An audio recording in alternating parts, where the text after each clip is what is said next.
ತಾಯಿ ಭುವನೇಶ್ವರಿಗೆ ನಮಸ್ಕರಿಸುತ್ತಾ ವೇದಿಕೆ ಮೇಲೆ ಇರುವ ಕರ್ನಾಟಕ ರಕ್ಷಣಾ ವೇದಿಕೆಯ ಅಧ್ಯಕ್ಷರಾದಂತಹ ಶ್ರೀಯುತ ಚಳವಳಿ ಡಾಕ್ಟರ್ ಚಲಪತಿ ಗೌಡ್ರೆ, ಚಳವಳಿ ಅಂದ ತಕ್ಷಣ ಗೊತ್ತಾಗ್ತದೆ ಅವರ ಸಾಮರ್ಥ್ಯ, ಅವರ ಹೋರಾಟ ಕನ್ನಡದ ಬಗ್ಗೆ. ಅದೇ ರೀತಿ ಇನ್ನೊಂದು ನಮ್ಮ ಸ್ನೇಹಿತರಾದಂಥ ಹಾಗೂ ವಿವಿಧ ಸಂಘ ಸಂಸ್ಥೆಗಳ ಅಧ್ಯಕ್ಷರು, ನನ್ನದೇ ಪಕ್ಷದ ಕಾರ್ಯದರ್ಶಿಗಳು, ರಾಜ್ಯ ಕಾರ್ಯದರ್ಶಿಗಳಾದಂಥ ನಮ್ಮ ರಾಜಾರೆಡ್ಡಿ ಅವರೇ, ನಿಮಗೆ ಚಿರಪರಿಚಿತರು ಹಾಗೂ ಜಿನ್ನಿ ಶ್ರೀನಿವಾಸ್ ಅಂತ ಯಾರಿಗೂ ಗೊತ್ತಾಗೋದಿಲ್ಲ, ಜಿನ್ನಿ ಅಂದ್ರೆ ನನಗೆ ಗೊತ್ತಾಗೋದಿಲ್ಲ, ಶ್ರೀನಿವಾಸ್ ಜಿನ್ನಿ ಅವರೇ ಒಳ್ಳೆ ಆರ್ಗನೈಸೇಷನ್ ಮಾಡಿಕೊಂಡು ಯುವಕರಲ್ಲಿ ಕೆಲಸ ಮಾಡುತ್ತಾ ಯಾವುದೇ ಒಂದು ಎಲ್ಲಿ ಸಹ ಒಂದು ಗಲಾಟೆ ಒಂದು ರಿಪೋರ್ಟ್ ಆಗಿಲ್ಲ. ಈ ಒಂದು ಬಾಗೇಪಲ್ಲಿ ಯಾರ್ಯಾರನ್ನೂ ನೋಡಿದ್ದೀವಿ ಯುವಕ ಮಿತ್ರರಲ್ಲಿ, ಯಾವ ವಿಚಾರ ಯಾವುದೇ ಆದ್ರೂ ಒಂದು ಒಳ್ಳೆ ಉದ್ದೇಶಕ್ಕೆ ಒಂದು ಸಹಕಾರ ಇರ್ತದೆ.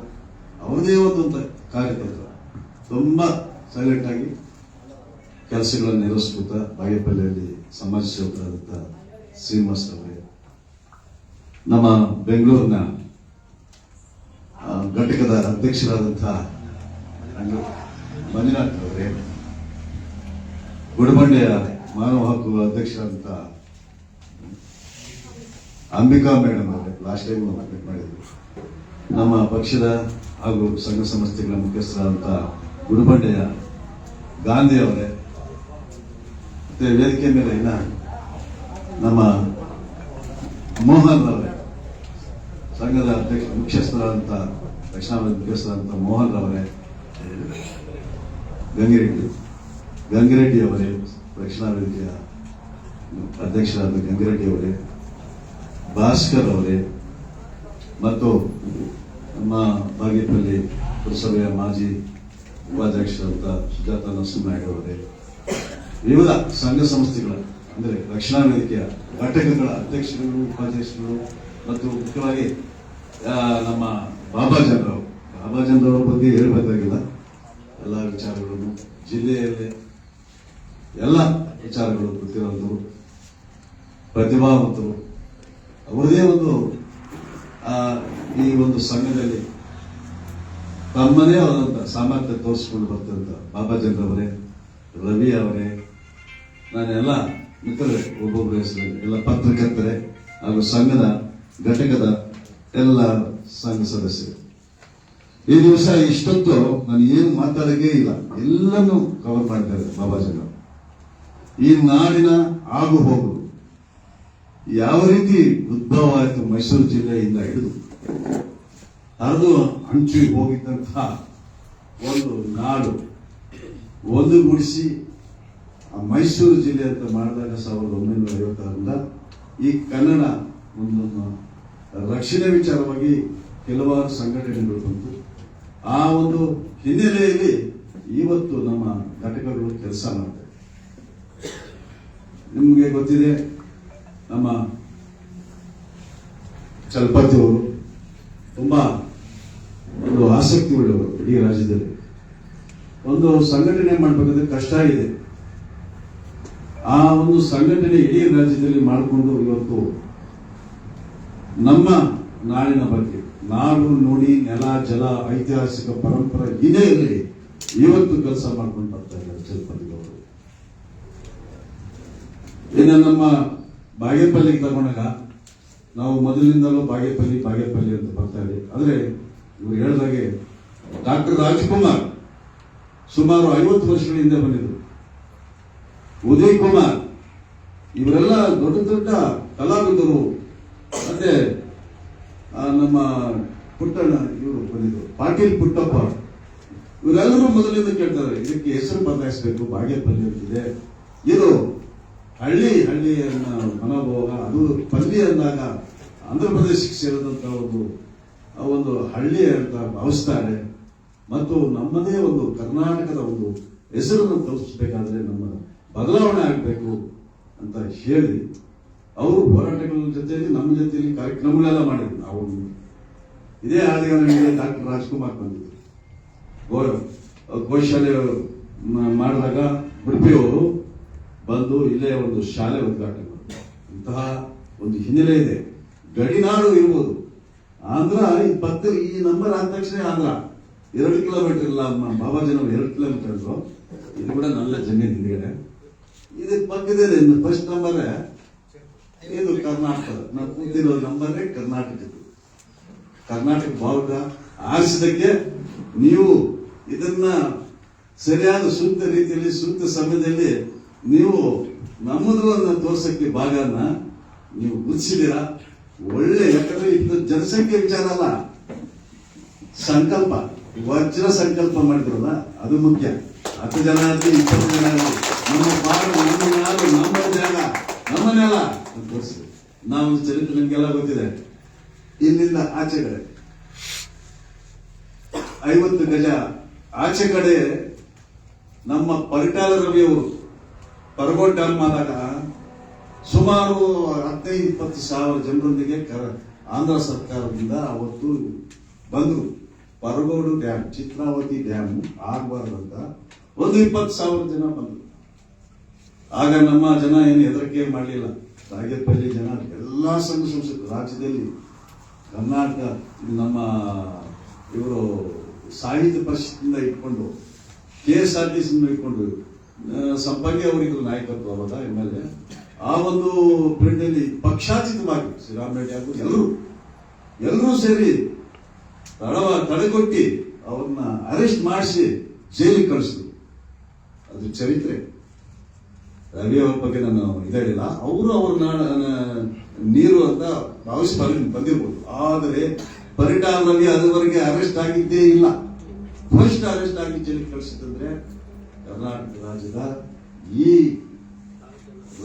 ಕರ್ನಾಟಕ ರಕ್ಷಣಾ ವೇದಿಕೆಯ ಮುಖಂಡತ್ವದಲ್ಲಿ ಆ ಕೆಲಸ ಆಗಿ ಇವತ್ತು ನಾವು ಡ್ಯಾಮ್ ಆಗಿದೆ, ನೀರು ಕುಡಿತಾ ಇದ್ದೀವಿ. ನಮ್ಮ ರಕ್ಷಣೆನ ಗಡಿಭಾಗಾದ್ರೂ ನಾವು ರಕ್ಷಿಸಿಕೊಳ್ಳುವಂತ ಸಾಮರ್ಥ್ಯ ನಮಗಿದೆ, ಅದು ತೋರಿಸಿದ್ವಿ. ನೆಲ, ಜಲ ವಿಷಯದಲ್ಲಿ, ಭಾಷೆ ವಿಷಯದಲ್ಲಿ ಹೇಳ್ತಾ ಇವತ್ತು 2 ವರ್ಷ ನಾವು ಒಂದು ಸಲ ಡ್ಯಾಮ್ ಫುಲ್ ಆದ್ರೆ, ಭರ್ತಿ ಆದ್ರೆ ನೀರು ಕುಡಿಯುವಂತ ಒಂದು ಭಾಗ್ಯ ಈ ಭಾಗ್ಯನಗರಕ್ಕೆ ಬಂದಿದೆ. ಇನ್ನ ಭಾಗ್ಯನಗರ ವಿಚಾರ ಬಂದಾಗ ಎಲ್ಲರೂ ಮಾಡಿದ್ದಾರೆ. ಸತತ ಹೋರಾಟ, ಎಲ್ಲಾ ಜನರು, ಪಕ್ಷಗಳು, ಎಲ್ಲಾ ಜನರು ಮತ್ತೆ ರಕ್ಷಣಾ ವೇದಿಕೆಗಳು ಕೆಲಸ ಮಾಡಿ ಇವತ್ತು ಭಾಗ್ಯನಗರ ಅಂತ ನಾವು ಹೆಸರಿದ್ರೆ ತುಂಬಾ ಹಂಬಲ. ಯಾಕಂದ್ರೆ ಮೊನ್ನೆ ರವಿಶಂಕರ್ ಗುರುಜಿ ಹತ್ರ ಹೋಗಿದೆ, ಆರ್ಟ್ ಆಫ್ ಲಿವಿಂಗ್ ಗುರುಜಿ ಹತ್ರ ಹೋಗಿದ್ರೆ ದೊಡ್ಡ ಕ್ಯಾಂಪಸ್ ಎಲ್ಲ 300 ಎಕರೆ, ಅದರಲ್ಲಿ ಗೋಶಾಲೆ ಎಲ್ಲ ಇದೆ. ಅವ್ರನ್ನ ಭೇಟಿ ಮಾಡಿ ಬಾಗೇಪಲ್ಲಿ ಅಂದೆ, ಬಾಗೇಪಲ್ಲಿ ಮದನಪಲ್ಲಿ ಹತ್ರ ಇದೆಯಾ ಅಂತ. ಬಾಗೇಪಲ್ಲಿ ಅಂದ ತಕ್ಷಣ ಅವರಿಗೆ ಆಂಧ್ರ ಪ್ರದೇಶದವರು.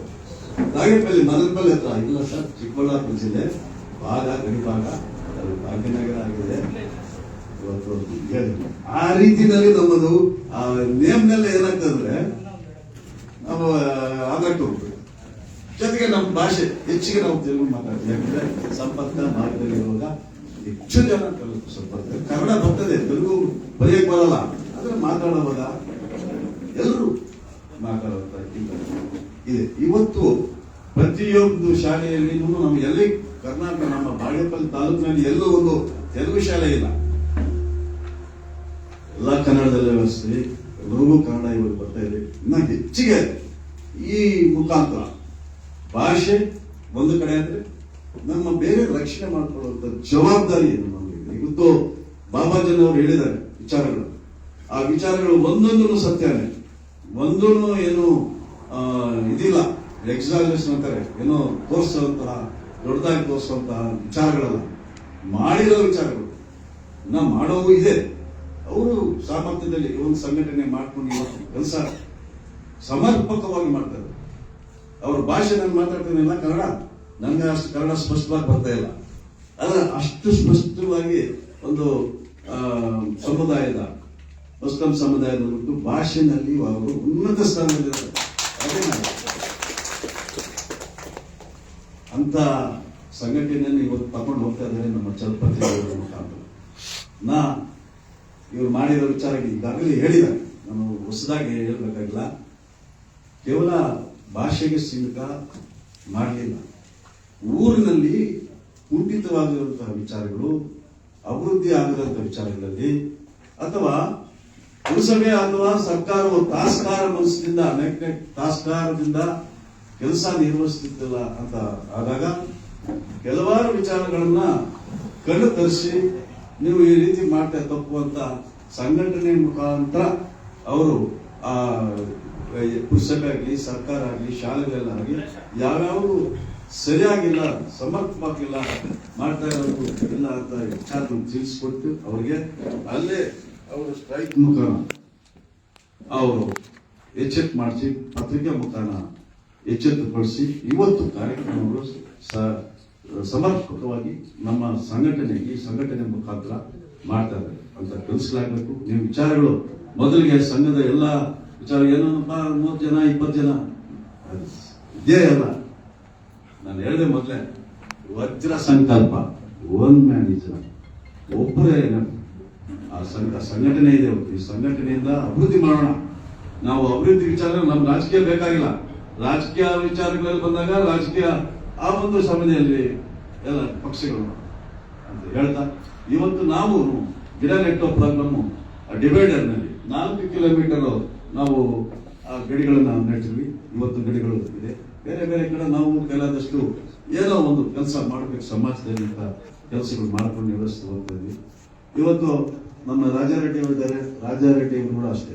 ಯಾಕಂದ್ರೆ ರಾಜಾರೆಡ್ಡಿ ಅವರು ಎಲ್ಲನಾಗ್ಲಿ ಯಾವುದೋ ಒಂದು ಕಾರ್ಯಕ್ರಮದಲ್ಲಿ ಅವರು ಹೋಗಿ ಅಲ್ಲಿ ಯಾವುದೋ ಅವ್ರ ಕೈಲಾದಂತ ಸಹಾಯ ಅಥವಾ ಏನ್ ಮಾಡ್ಬೇಕು ಅನ್ನೋ ವಿಚಾರಗಳನ್ನ ಅವರು ಕೂಡ ಅವ್ರ ಜೊತೆಯಲ್ಲಿ ಅಂತ ನಾನು ಕೇವಲ ಕನ್ನಡ ರಕ್ಷಣಾ ವೇದಿಕೆ ವಿಚಾರವಲ್ಲ, ಅದಕ್ಕೆ ಸೀಮಿತ ಈಗಿನ ಎಲ್ಲ DSS ಆಗ್ಬೋದು ಅಥವಾ ಇನ್ನ ಸಂಘ ಸಂಸ್ಥೆಗಳಲ್ಲಿ ಅವರ ಒಂದು ಸಹಾಯ ಮತ್ತು ಸೇವೆ ಇದೆ.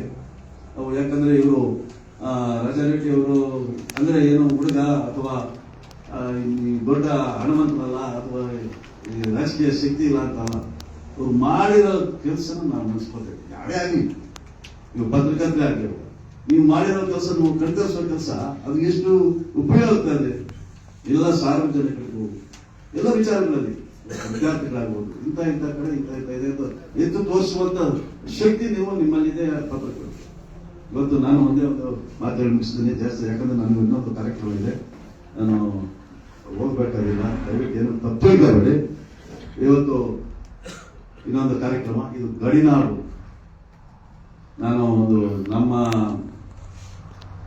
ಮಗ ಮತ್ತು ಪುನೀತ್ ಅವರ ನೆನಪಿಗಾಗಿ ನಾನು ಈಗಾಗಲೇ 2000 ಗಡಿಗಳನ್ನ, ಶ್ರೀಗಂಧದ ಗಡಿಗಳನ್ನ ನೆಟ್ಟುವ ಕಾರ್ಯಕ್ರಮ ಆಗಿದೆ. ನನ್ನ ಇಡೀ ತಾಲೂಕಿನಲ್ಲಿ 10,000 ಗಿಡ ನಾನು ನಮ್ಮ ಚೇತನ್ ನಾಯ್ಡು ಫೌಂಡೇಶನ್ ಇದು ಮಾಡಿಸ್ಕೊಂಡು ಗಿಡ ಇಲ್ಲಿಂದಾನೇ ಸ್ಟಾರ್ಟ್ ಆಗ್ಬೇಕು ಅಂತ. ಯಾಕಂದ್ರೆ ನಮ್ಮ ಭಾಗ ಗಡಿ ನಾಡು ಗಂಧದ ಗುಡಿ, ಭಾಗ್ಯನಗರ ಗಡಿನಾಡು ಗಂಧದ ಗುಡಿ ಅನ್ನೋ ಒಂದು ಕಾನ್ಸೆಪ್ಟ್ ಇಟ್ಕೊಂಡು ನಿಮ್ಮ ಜೊತೆಯಲ್ಲಿ ನೀವು ಸಹಕರಿಸಿ ಜೊತೆಯಲ್ಲಿ ಎಲ್ಲ ಸೇರಿಸ್ಕೊಂಡು ಈ ಭಾಗದಲ್ಲಿ ಆದಷ್ಟು ಗಂಧದ ಗಿಡಗಳನ್ನು ಬಳಸೋಣ. ಯಾರೋ ಹೇಳಿದ್ರು, ನಾನು ಹಾಕಿದ್ದೀನಿ ಇವಾಗ ಸುಮಾರು ಕಡೆ. ಈ ಗಂಧದ ಗಿಡಗಳನ್ನು ಹೊಡ್ಕೊಂಡು ಹೋಗ್ಬಿಡ್ತಾರೆ ಸರ್, ಕಳ್ತನ ಆಗ್ತದೆ ಸರ್, ಸರ್ಕಾರ ಹಾಕ್ಬೋದು ಅಂತ ಹೇಳ್ತಾರೆ ಸರ್. ಸರ್ಕಾರ ಅಬ್ಜೆಕ್ಷನ್ ಇಲ್ಲ. ಏನು ಅಬ್ಜೆಕ್ಷನ್ ಇದೆ? ಗಿಡ ಬೆಳೆಸೋದಕ್ಕೆ ಅಬ್ಜೆಕ್ಷನ್ ಏನಿದೆ? ಹೊಡ್ಕೊಂಡು ಹೋಗ್ತಾರೆ ಅಂದ್ರೆ ಆದ್ಮೇಲೆ ಹೊಡ್ಕೊಂಡು ಹೋದ್ರು ಯಾರು ಹೊಡ್ಕೊಂಡು ಹೋದ್ರು? ನಮ್ಮವ್ರೆ, ನಮ್ಮ ಅಣ್ಣ ನಮ್ಮಿರು ಅಲ್ವಾ?